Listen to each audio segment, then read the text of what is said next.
उस मां के पास कहने को कुछ नहीं था, बस रात के आखिरी पहर उठे हुए हाथ थे और भीगी हुई आंखें। वह अपने बेटे के लिए दुनिया नहीं मांग रही थी, सिर्फ इतना कह रही थी, या अल्लाह, मेरे बेटे का ईमान बचा लेना।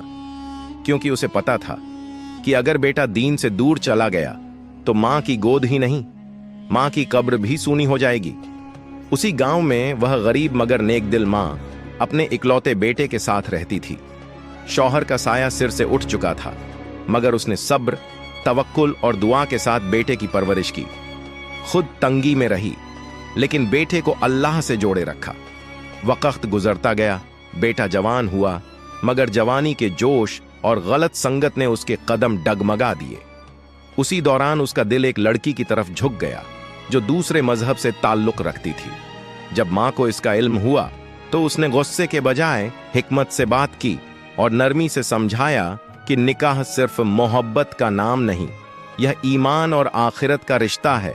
वह चाहती थी कि उसके बेटे की जिंदगी की साथी उसे अल्लाह के करीब करे।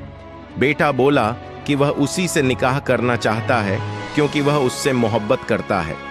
मां का दिल भर आया, मगर उसने सब्र किया और कहा कि अगर वह लड़की अपनी रजा से इस्लाम कबूल कर ले, कलमा पढ़ ले, तो इज्जत और शरीयत के मुताबिक उसके घर वालों से बात की जाएगी। बेटा अपनी महबूबा के पास गया और पूरी बात रखी, मगर लड़की ने साफ कह दिया कि वह अपना मजहब नहीं बदलेगी। निकाह करना है तो ऐसे करो, वरना छोड़ दो।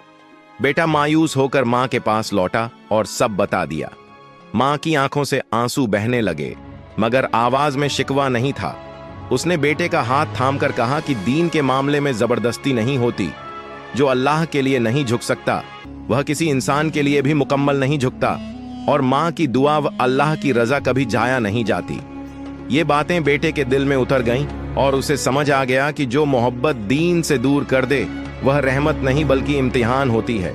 उस रात वह सजदे में गिर पड़ा, अल्लाह से सच्चे दिल से तौबा की और सुबह होते ही मां के कदम चूम कर कहा कि आपने मुझे अंधेरे से बचा लिया।